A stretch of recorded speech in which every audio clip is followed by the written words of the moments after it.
우리가 살아가면서 가장 먼저 배우는 단어가 있다면 무엇일까요?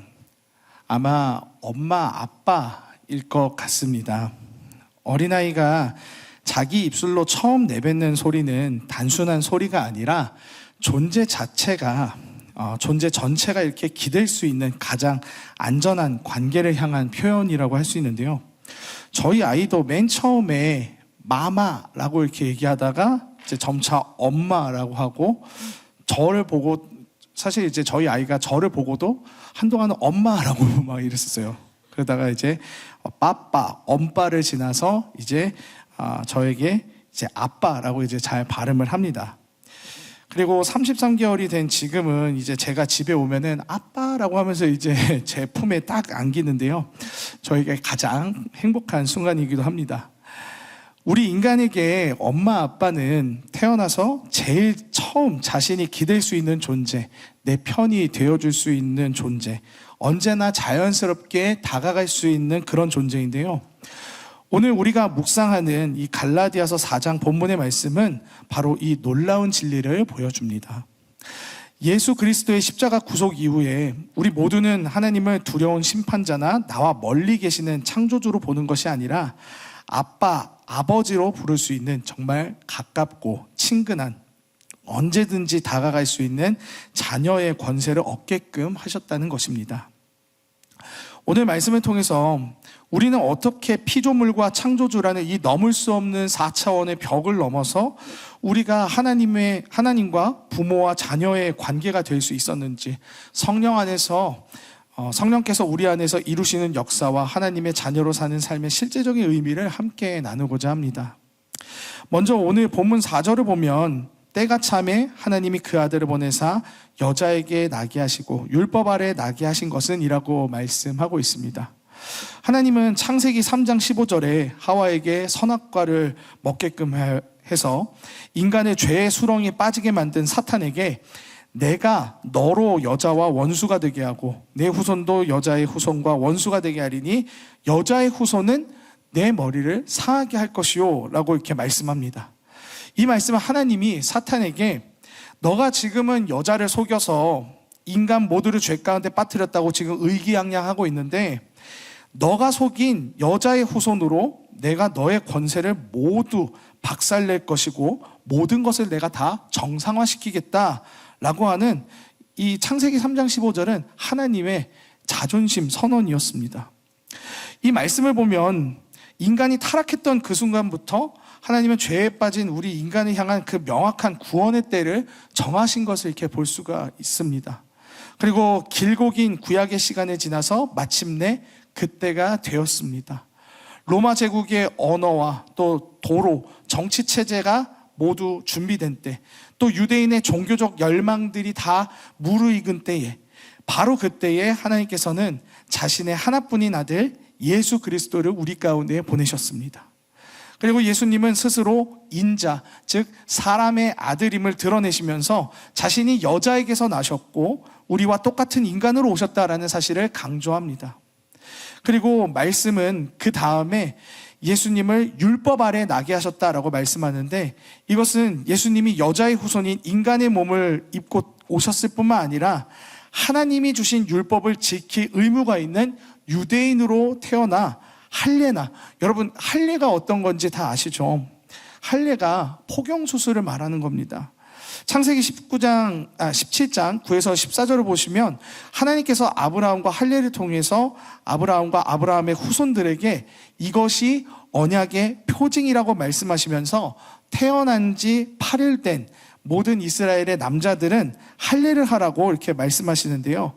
예수님도 이러한 정결법이나 절기와도 같은 이런 율법의 무거운 멍에까지 지시면서 우리를 대신해서 하나님이 정하신 율법의 요구를 다 이루시기 위해 율법 아래에서 태어나셨음을 말하고 있습니다.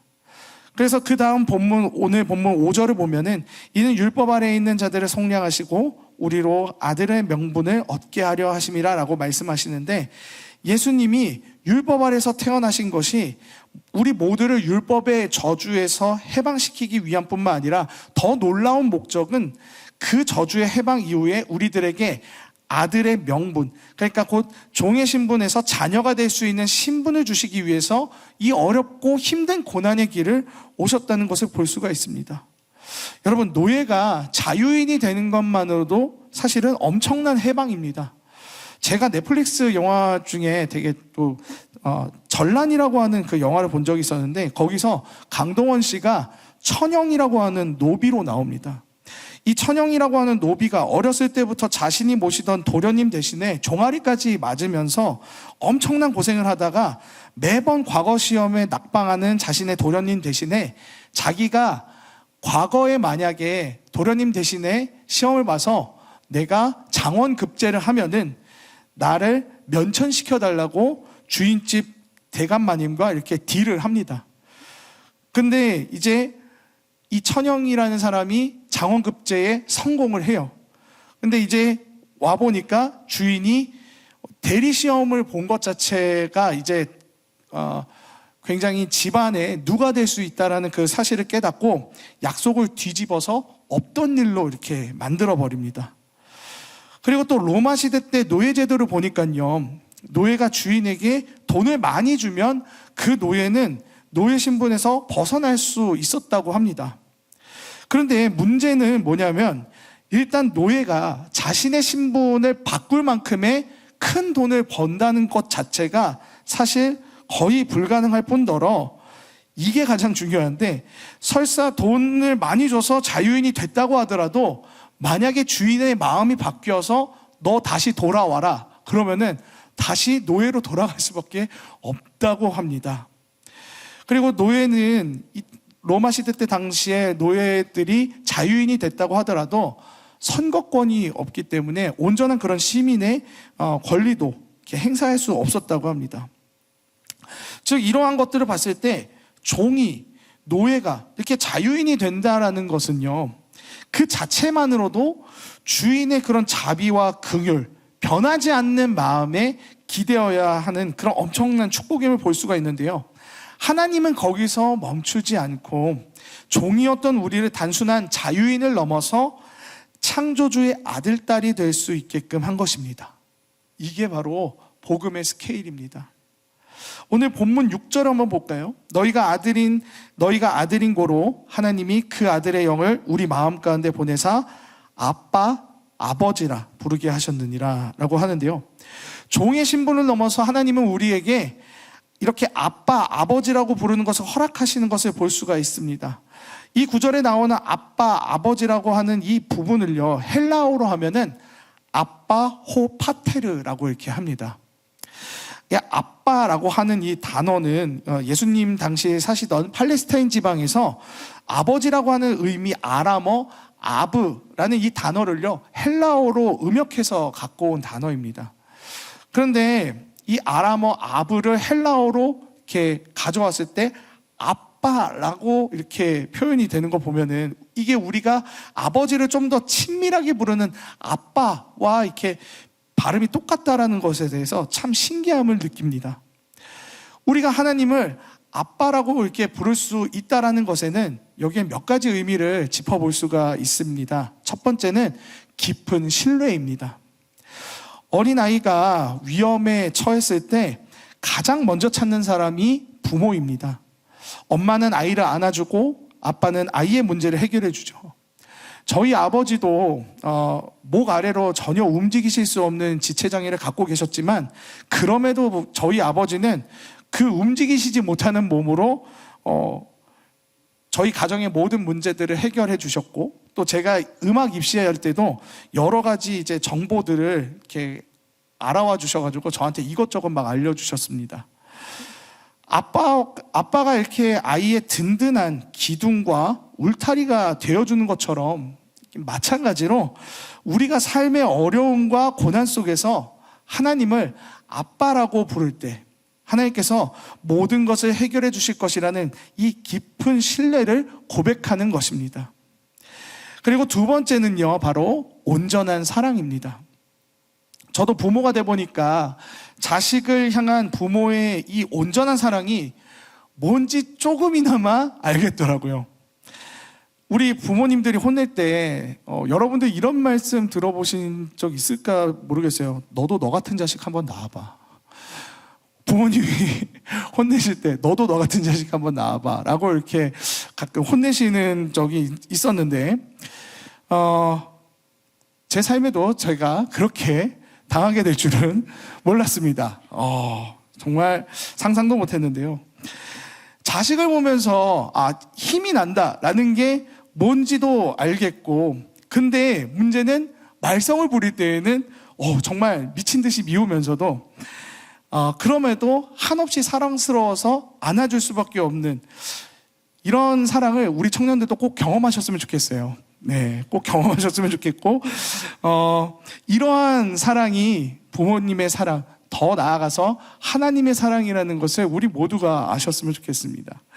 부모는 어떻게든 자식을 좋게 생각하고 또 그 성공이나 실패, 능력이나 조건에 상관없이 부모가 그저 자녀이기 때문에 사랑하듯이 하나님도 우리를 그분의 자녀이기 때문에 그저 우리를 사랑하십니다. 세상의 모든 사랑이 조건적일지라도 하나님의 사랑은 온전하고 무조건적이라는 것입니다.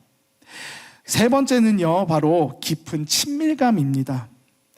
각 가정에서 아버지에게서 이런 느끼는 그런 느낌들은 각 사람들마다 다 다르겠지만, 아빠라는 이 단어는 아버지라는 말보다는 조금 더 친밀한 느낌을 줍니다. 하나님이 우리에게 허락하신 관계는 권위적이고 두려운 존재가 아니라 우리가 언제든 달려가 품에 안길 수 있는 따뜻하고 친밀한 아빠와 자녀와의 그 관계를 원하신다는 겁니다. 우리는 이제 하나님과의 관계에서 더 이상 죄책감이나 두려움에 갇혀 있을 필요가 없습니다. 예수 그리스도의 십자가로 우리의 모든 문제가 다 해결됐기 때문입니다. 그래서 우리는 하나님께 나아가 우리의 모든 것을 있는 그대로 아뢰고 그분과 깊은 교제를 나눌 수 있습니다. 이처럼 하나님께서 우리에게 허락하신 아빠, 아버지는 주님께서 우리를 향한 친밀한 그분의 부르심이고, 어린아이가 아버지를 부를 때의 그 친밀함, 사랑, 의존성을 그대로 담은 표현이라고 할 수 있습니다. 우리가 이렇게 주님을 아빠, 아버지라고 부를 수 있는 이유는 바로 주님께서 우리에게 허락하신 아들의 영, 즉 보혜사 성령 하나님을 우리에게 허락하셨기 때문입니다.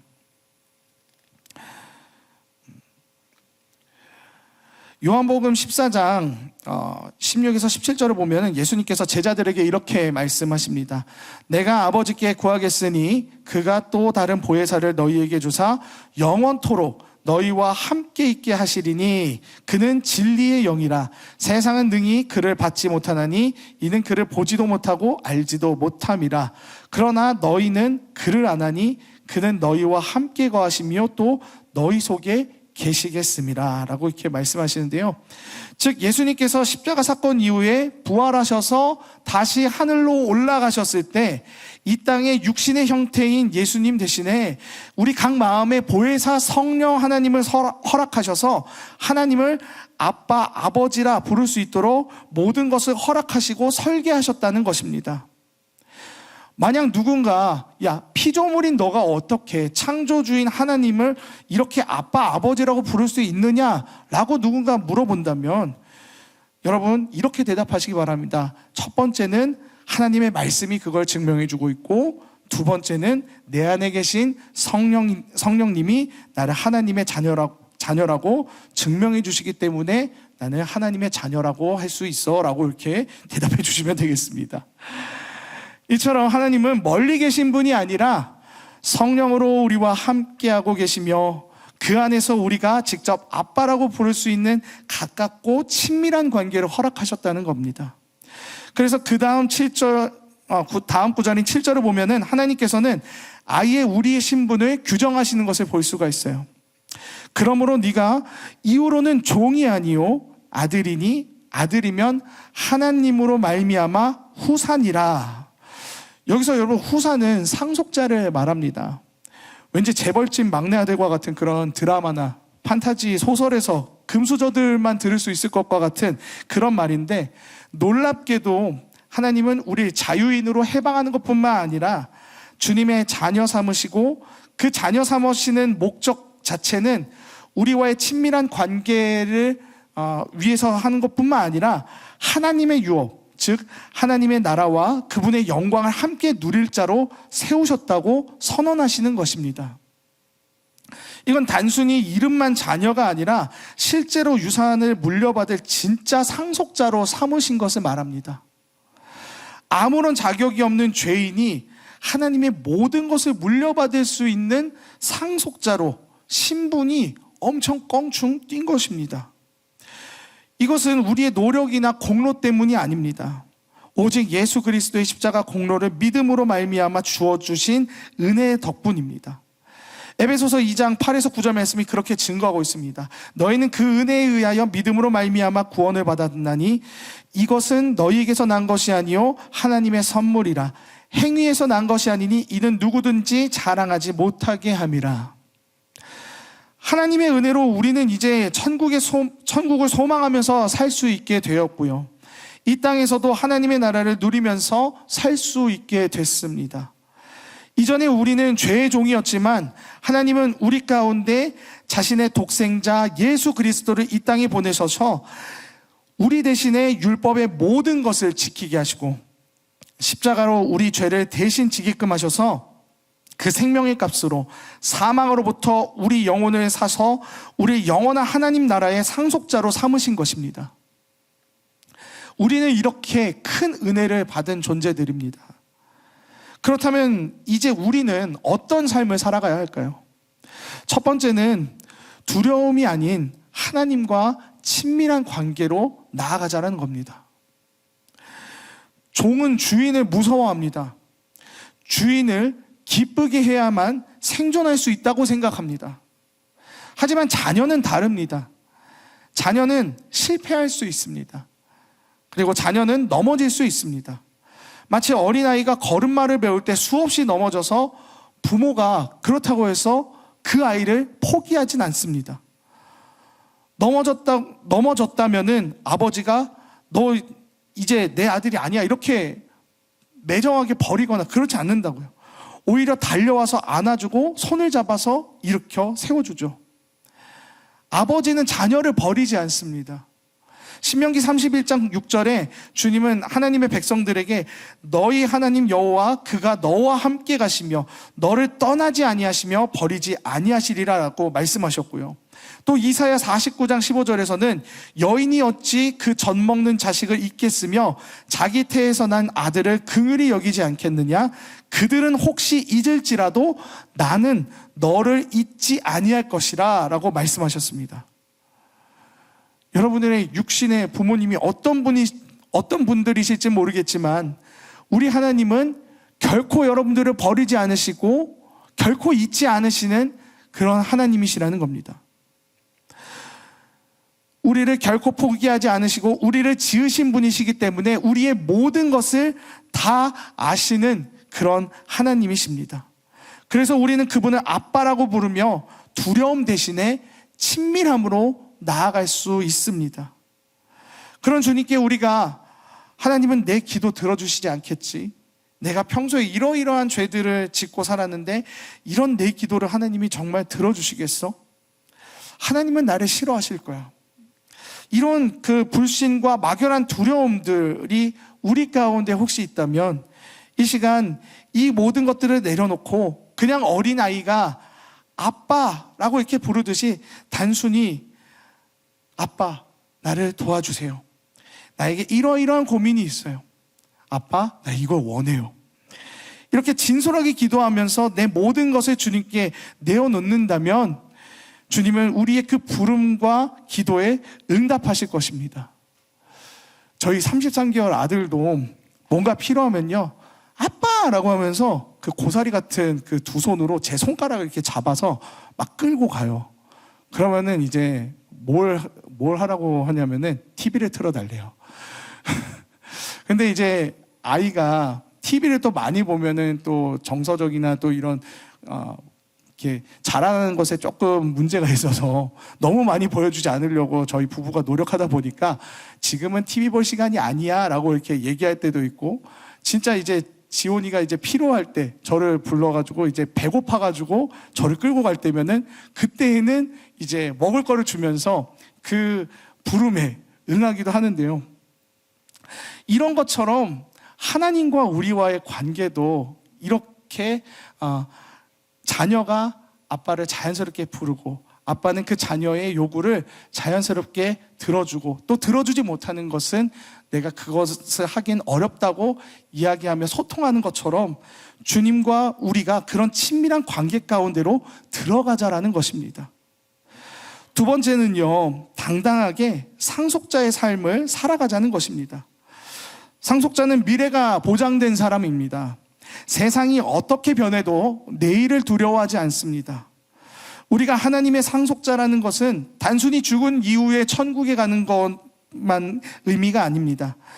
이미 지금 이 땅에서 하나님의 보호와 공급 그리고 영광을 약속받았다라는 것입니다. 세상은 끊임없이 우리 신분을 흔듭니다. 너는 실패자야, 너는 부족해, 너는 죄인이지 않느냐라고 이렇게 우리의 신분을 흔드는데요. 하지만 성경은 이렇게 선언합니다. 너는 하나님의 아들이다. 너는 상속자다.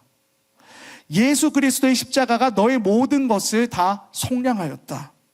성경은 이렇게 선언하고 있습니다. 이 신분의식은 우리의 삶의 태도를 바꿉니다. 저희 아들이 자기가 뭐 필요할 때 그냥 다다다 달려와서 제 손을 막 끌고 가는 것처럼 하나님께 우리가 기도할 때도 전혀 위축될 필요가 없다는 겁니다. 세상 풍파 속에서도 당당합니다. 내가 가진 것이 적어도 나는 아버지의 집에 모든 것이 있다는 것을 믿기 때문에 이 세상이 어렵다고 할지라도, 내가 갖고 있는 것이 적다고 할지라도 나는 당당할 수 있는 것입니다. 히브리서 4장 16절이 우리에게 말합니다. 긍휼하심을 받고 때를 따라 돕는 은혜를 얻기 위하여 은혜의 보좌 앞에 담대히 나아갈 것이니라. 이것이 자녀의 권세입니다. 우리는 담대히, 당당히 하나님 앞에 나아갈 수 있는 존재들입니다. 마지막 세 번째는요, 자녀다운 순종과 사랑으로 살아가자는 것입니다. 하나님의 자녀됨은 단순한 특권만으로 끝나지 않습니다. 우리가 하나님의 자녀요 상속자라는 그 특권을 받았지만 거기에는 자녀이기 때문에, 특히 상속자이기 때문에 우리가 지켜야 할 것이 있습니다. 로마에서는 후견인이라고 하는 그 제도가 있는데요, 아버지가 살아있어도 어린아이가 바로 이 아버지의 재산을 상속받는 것은 불가능합니다.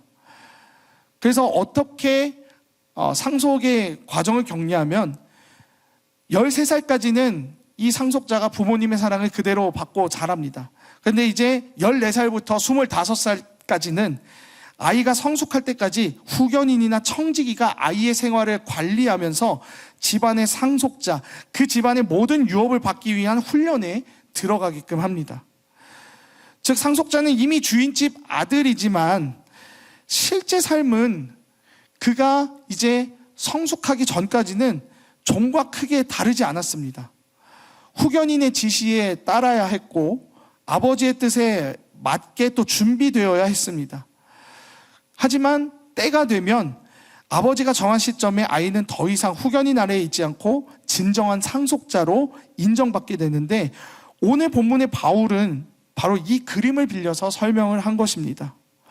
우리가 율법 아래에 있을 때 마치 후견인 밑에 있었던 어린 아이처럼 행동을 했지만, 율법의 명령과 규례가 우리의 삶을 지배했지만 예수 그리스도의 구속으로 이제 우리는 더 이상 후견인 밑에 있는 미성숙한 아이가 아니라 아버지의 사랑을 온전히 누릴 수 있는 성숙한 자녀, 상속자가 되었다라는 것입니다. 그렇다면 성숙한 자녀의 특징은 무엇입니까? 바로 사랑으로 순종하는 것입니다. 종은 명령을 어기면 벌을 받기 때문에 억지로 순종합니다. 후견인 밑에 있는 미성숙한 아이도 스스로 선택하기보다는 지시를 따르는 수준에 머뭅니다. 그러나 상속자의 자리에 오른 성숙한 자녀는 다릅니다. 그는 아버지를 알고 아버지의 마음을 이해하기 때문에 기쁨으로 순종합니다. 사랑하는 여러분, 우리가 하나님을 아빠, 아버지라고 부르는 순간 우리의 순종은 더 이상 두려움에서 나오지 않습니다. 이제는 후견인의 엄격한 지시 때문이 아니라 아버지를 향한 사랑 때문에 기꺼이 순종하게 되는 것입니다. 기꺼이 나의 최고의 것을 드릴 수 있는 삶의 태도로 바뀌어진다는 겁니다. 마치 장성한 아들이 아버지를 기쁘게 하고 싶어서 자발적으로 아버지의 일을 돕듯이 하나님의 자녀다운 삶은 우리가 밟고 있는 그곳에서 사랑의 순종으로 드러나게 되는 것입니다. 말씀을 정리하겠습니다. 사랑하는 여러분, 오늘 우리가 함께 나눈 이 말씀은 우리의 정체성을 완전히 새롭게 규정하는 선언입니다. 더 이상 우리는 종이 아니고 하나님의 자녀로 부름받았다라고 하는 그 사실. 우리는 그분의 상속자로서 주님의 은혜와 사랑을 닮아가며 당당히 살아가야 한다는 사실입니다. 우리는 인생의 많은 부분이 종처럼 살아가던 그런 삶들이었습니다. 사람들의 인정에 목마르고 실패에 얽매이고 또 내일의 두려움 속에서 살아갔었던 우리들이었다면 이제는 그렇지 않습니다. 하나님께서 우리를 자녀 삼으셨기 때문에 우리는 더 이상 두려움의 종이 아닙니다. 더 이상 죄의 노예가 아닙니다. 더 이상 우리는 두려움에 묶이지 않고 죄책감에 눌리는 삶이 아닙니다. 더 이상 열등감 속에서 살아가지 않습니다.